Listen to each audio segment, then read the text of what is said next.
I think it's really important for teens to understand and for parents of teens to understand the dangers of prescription drug abuse as well as, I mean, standard older drugs like marijuana and alcohol and things like that.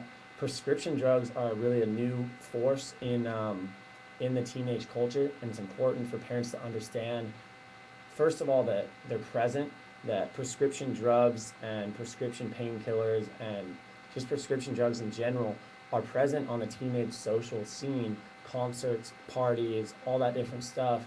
And teenagers, a lot of them are starting to think that popping a few pills is the equivalent of drinking a few beers, and that's a very, very tragic mistake to make. Um, Background, a little bit of background. A friend of mine from childhood died from OxyContins. Basically, OxyContins are essentially a prescription painkiller, a very strong prescription painkiller. And a friend of his offered him those pills at a party. He took them, and through a series of tragic events that night, he died. And attending the funeral of a friend, it changes your life. If you've been through it, then you understand. If you haven't been through it, then I hope you never go through it.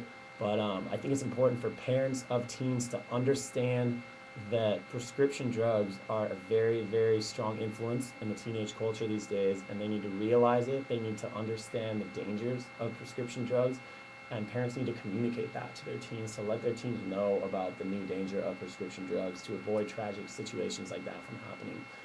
I started understandmyteen.com. Once again, it's www.understandmyteen.com.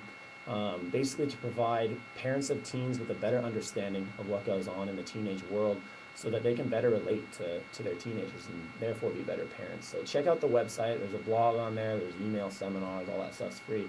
So check it out. I think it'll offer a lot of information.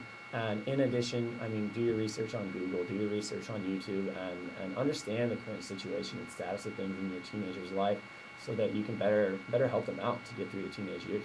Thanks for checking it out.